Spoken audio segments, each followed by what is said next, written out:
이어서 관세 협상 이야기로 넘어갑니다. 우리 정부 관계자들이 관세 협상을 두고 워싱턴 DC에서 미국과 막판 줄다리기 벌이고 있습니다.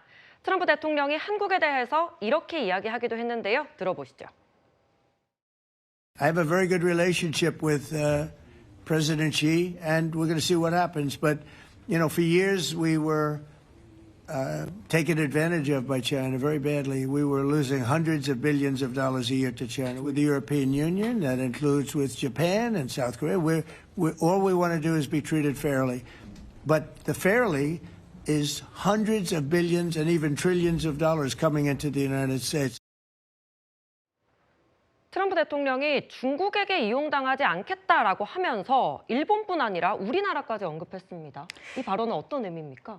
일단 지금 중국에게 매우 심하게 이용당했다라고 얘기를 하면서 중국과 현재 진행되고 있는 미중 관세 협상의 강대강 대치에 대해서 강경한 태도를 어필하고 있는 상황이다라는 생각이 듭니다. 마찬가지로 우리나라와 일본까지 언급을 하면서 그동안의 어떤 우리가 봤던 이익들, 안보와 관련된 그런 부분들을 어떤 관세라는 돈으로 이제는 경제적 이익으로 치환해서 이런 부분에 대해서 우리가 계속해서 안보적인 혜택을 보려면, 그리고 외교적인 혜택을 보려면 관세 부분에 대해서 좀 물러서라라는 어떤 그런 메시지를 주고 있다는 생각이 드는데, 예. 마냥 이렇게만 밀어붙이기는 좀 어려워 보이는 상황이 지금 미중 관세 협상 말씀드린 것처럼 강대강 대치로 치닫고 있는 상황이거든요. 그런 입장에서 뭐 미국이 우리나라와 같은 동맹국과의 관세 협상을 좀 유화적인 제스처로 마무리해야 될 필요성 당연히 느끼고 있을 겁니다.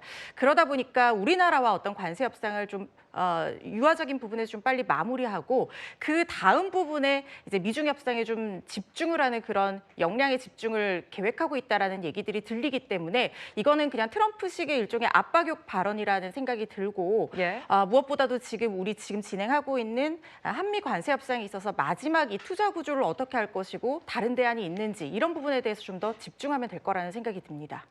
예, 지금 한미 관세 협상이 막바지로 접어들고 있습니다. 한국이 미국에 약속한 3,500억 달러 투자 방식, 이 부분이 최대 관건이 될 걸로 보이는데요. 성추인 부의장님. 예. 이 3,500억 달러에 대해서는 여러 시나리오가 나오고 있잖아요. 뭐 분할 납부 이야기도 나오고요. 다른 대출 보증과의 비율도 좀 아무래도 쟁점이 될 텐데 어떻게 전망을 하십니까? 일단은 지금 뭐 고인철 그 기획재정부 부총리나 이런 분들이 얘기하는 걸 들어보면 뭔가 좀 의미 있는 진전이 있다. 그러니까 우려에 비해서는 상당히 한미 정상회담 이후에 상당히 많은 국민들 그리고 야당에서 지적들이 있었잖아요. 네. 그것과 비교해서는 그래도 어느 정도 진전이 있다고 말씀을 하고 계시지만 구체적인 내용에 대해서는 아직 밝히고 있지 않습니다. 왜냐하면 이 트럼프 정부 내내 앞으로도 그렇게 될 겁니다. 남은 트럼프 정부의 임기 동안 계속 사실상의 뉴 노멀입니다. 뭔가 결정된 것이 사실상 결정된 것이 아니라 계속해서 줄다리기를 해야 되는 그런 외교 전략 그리고 관세 협상이 있어서도 이번에 뭔가 나온다 하더라도 앞으로 3년 동안 계속 그것 관련해서 그것이 바뀌네 마네 뭐 또 후퇴하네 진전하네 이런 것들 계속 논의가 있을 것이기 때문에 아마 이 관세를 담당하는 분들이 3년 동안 계속 고생을 하셔야 되는 부분이고요. 지금 진전됐다는 부분도 아마 제가 봤을 때는 에이펙 뭐 전후로 해서 아마 좀 발표가 되지 않을까라는 예상을 하고 있습니다.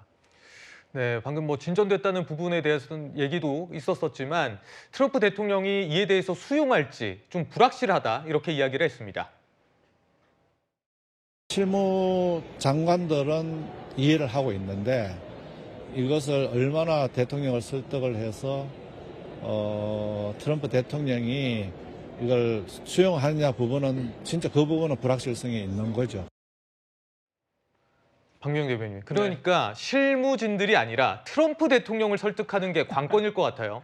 네, 그러니까 지금까지 사실 여러 차례 국민들께 합의문조차 필요 없었다라고 할 정도로 자화자찬을 해왔지만 결과적으로 아무것도 결론나지 않았다라고 하는 것이 드러나지 않았습니까? 이제는 좀 단정적으로 이야기할 단계는 넘었다라고 생각을 하고 결과적으로 막판 협상을 잘 해야 되는데 제가 봤을 때 트럼프 대통령 지금 계속해서 힌트를 주고 있어요. 중국과 가까이 지내지 말라고 하는 거거든요. 중국을 거듭 언급을 하는 것이 저희가 WTO라고 하는 자유무역 협정도 결과적으로 공정한 거래가 전제가 되어야 됩니다. 그런데 이제 중국 같은 경우에는 벌어들인 모든 수출 수입들을 가지고 자기 산업들을 기간 산업을 육성을 하면서 다른 국가들의 산업들을 잠식을 하고 있거든요. 그렇기 때문에 중국을 압박하는 게 중요한데 우리나라가 지금 정부가 좀 친중 반미 노선을 밟고 있는 게 아닌가라고 하는 의구심이 있기 때문에 협상이 과연 진전될 수 있을까라고 하는 의구심이 여전히 있습니다.